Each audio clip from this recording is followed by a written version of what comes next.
Contrary to popular belief, you don't need to be extremely intelligent in order to make a lot of money.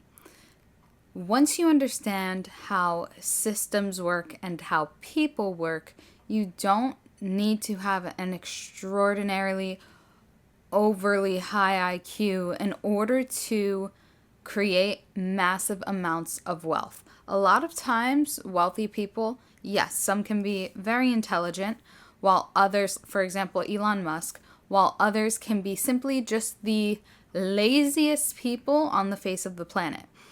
And they have become massively wealthy as a result of their laziness. Now, I'm not saying be one of these people. I'm just saying that there are people out there who have become wealthy simply because they are lazy and they want to find the easiest way out of doing anything, and that includes making money. Rather, they have other people make money for them. And this is something that you'll definitely become familiar with, especially if you've have an understanding of Robert Kiyosaki's cash flow quadrant. You start off as an employee, then you up-level yourself to being self-employed, then you up-level yourself to being a business owner, and then finally an investor. You can be multiple of these things at once if you so choose. Now, the reason why you don't need to be extremely smart in order to do this, you just need to have an understanding that every single dollar you spend should be making you more money. And if it is not making you more money, you probably shouldn't be spending your money in that place. For example, if I'm going to put my money into a whole life insurance policy, I understand that my money is going to be returning to me at somewhere between a 6 and 10% a year. Now, it can be more than that. Sometimes it could be less than that, but you will never go negative. However, if I go and choose to take that same $20,000 and go buy a car, I am now negative $20,000 and have liability and have insurance and have all these other ancillary costs like gas and maintenance. So it simply does not make sense for someone to want to purchase a car and want more money and want to become an investor and want to become financially free. The reason why some people become financially free and others don't is because they are willing to accept a level of sacrifice that is so extremely uncomfortable that the average person simply will not compromise on doing, because it's too inconvenient, because it's too hard. You don't know how many people I know who are my friends that have been extremely wealthy, and they have been homeless. They have been destitute. They have had negative bank account balances, and that includes myself.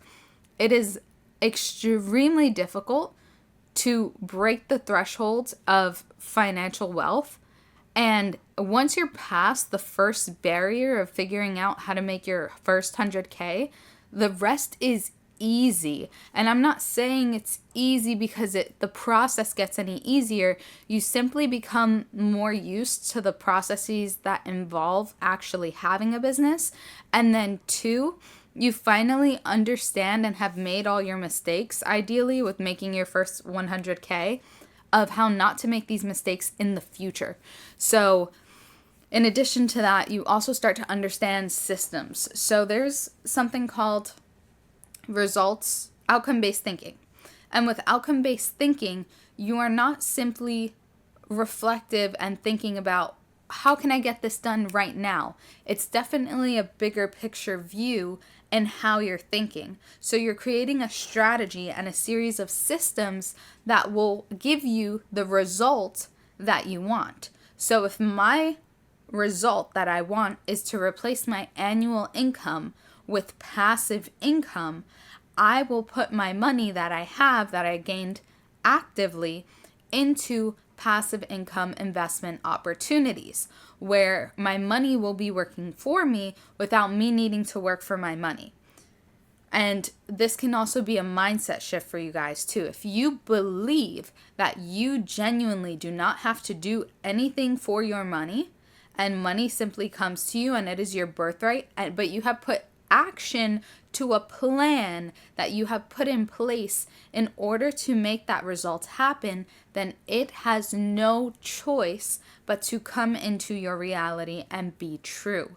Now, you have to definitely work through any limiting beliefs that could potentially be blocking these opportunities that are potentially being presented to you that you may not see, that you may think is a scam, that you don't know if you can make this investment because it's so large. I promise you, every single person that is successful has invested in themselves with the mentorship, with the coach, doing something to learn. And whether that coach gave them a return on investment or that coach scammed them and they didn't get their money back, they learned. And because they learned through that process, they then became a better entrepreneur later on if they did not give up.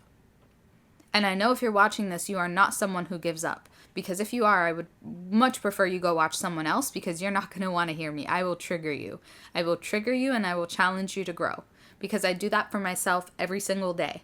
And I expect the people around me to do it for me as well, or else they simply wouldn't be in my circle, because their ambition is not high enough in order to be around me. When you get to a level of success, people have the idea that, oh, rich people are selfish. If they can buy a $50 million yacht, why can't they feed 50 million families in Africa? Yes, they do that already. And on top of that, they're probably feeding 50 million other families, 50,000 other families in their own company. You have an extraordinarily high level of responsibility for every single employee that you bring onto your team. You're taking care of them. You're taking care of their family. If you're a good employer, you're going above and beyond, figuring out how you can make sure that they have medical, make sure that they have dental, if you want to include that, make sure that they have a policy for themselves, so that way when they pass away, you can provide a pension to their family or simply some sort of compensation to help them with any funeral costs after providing such and such amount of years in loyalty, to your company. So if you're someone who wants to create an exuberant amount of wealth, you have to be ready to carry the crown, because it is heavy. And once you understand and are ready for this level of responsibility, as well as have allocated every single future dollar that you are getting in, that is how money will come to you, because money's not going to come to you if you don't have a place to put it. They're just going to, the universe would have no reason to give you the money, because you don't know what to do with it. You're simply going to have it, and you maybe are someone who utilizes a traditional bank account, and they're going to give you a 0.002% return on your money, and it's going to suck because you did not learn or elevate your skill set in order to multiply your money. Now, here are a few ways that I like to allocate my funds to. One, of course, is investing in myself. I do not skimp on healthy foods. I do not skimp on creating special experiences for my loved ones when it comes time for special occasions. I make sure that I am taking care of my health, both in the gym, both with my supplements, because if you are not in your most optimal condition, you won't be able to keep up. You won't be able to keep up with the people who are putting in 18, 15-hour, 20-hour work weeks, 20-hour work days, And it's not that you have to work that much. It's that someone else is always going to be willing to outwork you. And if you have not reached the level of being able to sit around and do nothing all day because you have passive income coming in, replacing your active income, then you should be working to that level if you want to be ahead of the curve. I'm not someone who's in competition so much with others as I am myself and who I was last week, last month, last year. Because if I am not doing better than her, then I am receding. I am going backwards. I am not moving forward.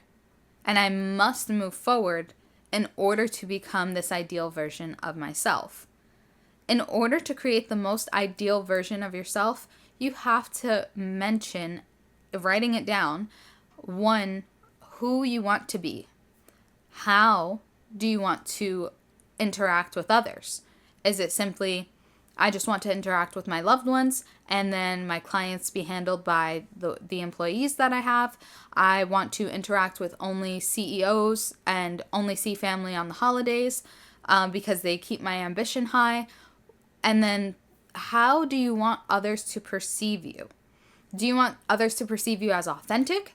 Because if that is something that I find that a lot of wealthy people do. They are simply just authentic to who they are.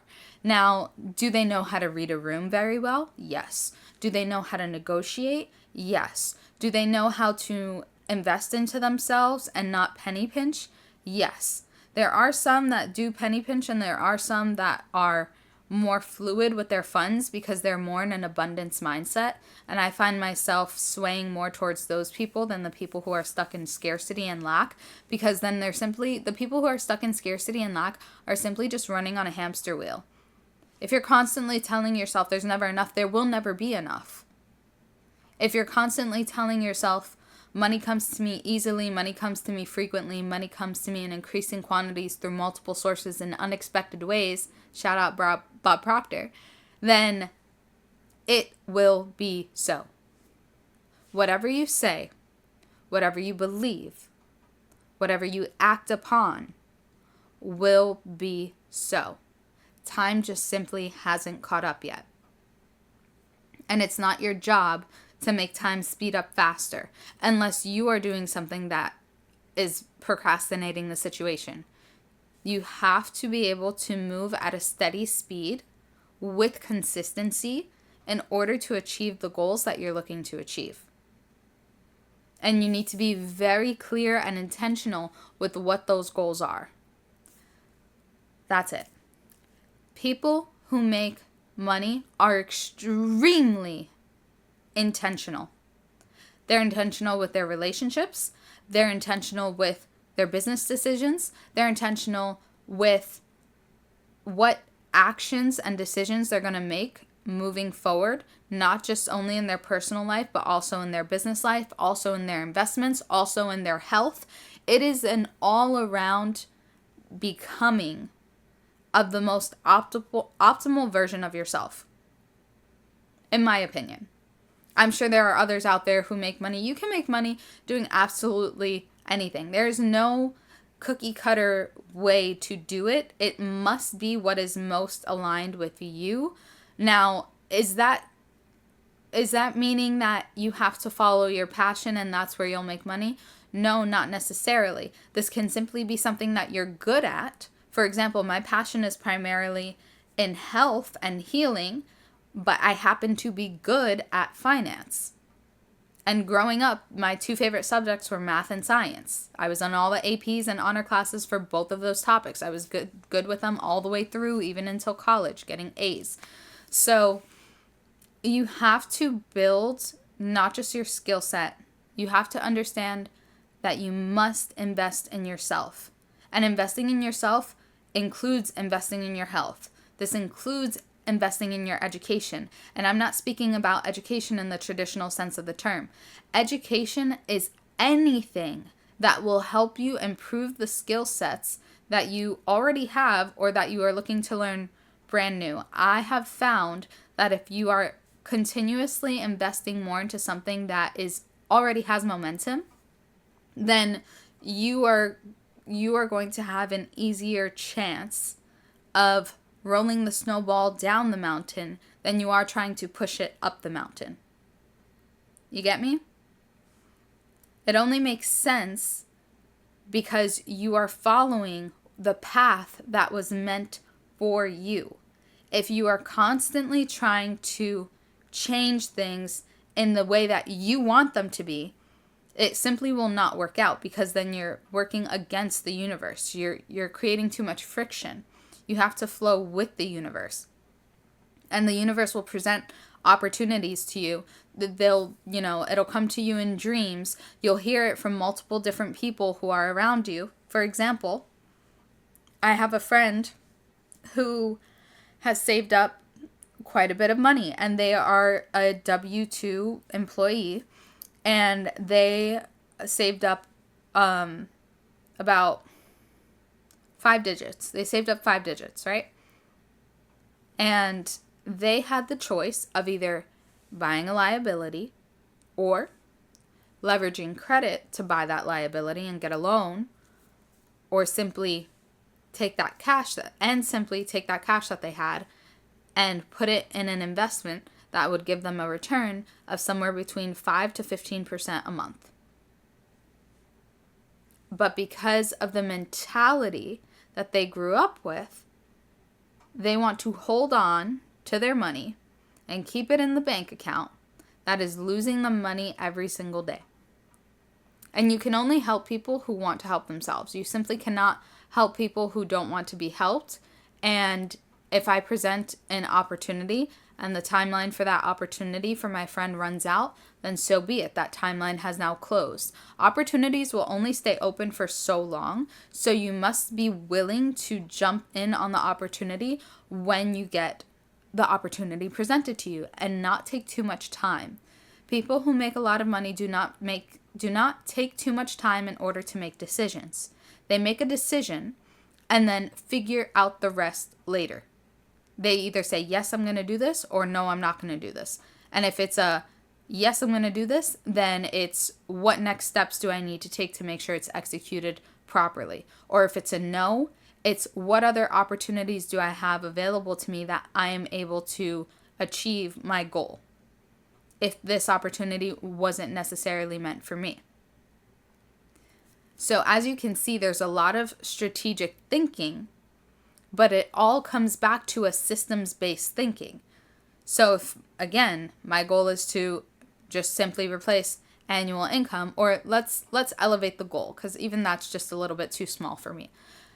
Let's say that my goal is to completely create generational wealth for all of my future family members and my current family members right now who are younger than me. And generational wealth, I mean that their education is paid for. I mean that their first down payment for whatever house they want to buy is covered, as long as it's a 4-family property or a triplex. That their first car is paid for. They don't have to worry about that. And because of this, now I have a big plan that I need to work towards. In order to create a family, okay, well, first I have to find a husband to build an empire with, right? So that's one step. Now, in order to create the funds to be able to support my family, yes, husband is probably taking care of the day-to-day ancillary expenses for basic living needs. Now it's what income can I bring to the table in order to invest, in order to create a surplus of income. Or just if you're in a dual income household, having both people work as much as possible and get more money. So that way there is more funds available to be able to make strategic investments. I simply follow the plan that was already set out by the wealthiest families in America. The Rockefellers. The Rockefellers take out a life insurance policy, a whole life insurance policy out on each one of their family members as soon as they are born. The compound interest on those whole life insurance policies are ridiculous. Genuinely ridiculous. And what I really like about those policies is that you can pull your money out of it and have access to your cash value. The one I utilize gives you access to your cash value within 20 days. It's insane. So even though I may utilize from my policy my cash value, it is still growing even if I pull out the money and use it for what I would like to use it for in my daily life. Or for more investments, which is the smarter idea. So now I have money growing for me in a whole life insurance policy on me and my future 3 kids, right? And my husband. So now the minute any one of us pass away, our family is getting upwards of $1 million. So now, boom, I just broke the generational curse of my family not having any millionaires in it. That's done. It doesn't exist anymore. Me going forward, there's no non-millionaires in our family. Their whole being is worth a couple million. Are you picking up what I'm putting down? And you guys may not understand exactly what I'm speaking about, but if you want to book a consultation to see an illustration for a whole life insurance policy, now mind you, the returns are better and higher the younger you are when you get this policy. The older you are when you get this policy, and you can't even get a policy, I think, past 80 years old, the older you are when you get this policy, the returns are smaller. The less money that you have to put into these policies, the less the returns are going to be. But compound interest, Albert Einstein said compound interest is literally the 8th wonder of the world. And he is not wrong. Compound interest is incredible when used correctly in your favor. Not compound interest when we're talking about credit card debt and those interest rates. No, not those. We're talking about creating generational wealth, and these are the structures and policies that billionaires use to become their own bank. I don't know if you guys heard that or need to rewind, but these are the structures and policies that billionaires use to become their own bank. Now, I'm not going to drop all the secrets of the trade in just one video. You're going to have to watch the next video to get more in depth, so I drop more gems for you guys. But my name is Des Pena, aka the Trillionaire Woman, signing off.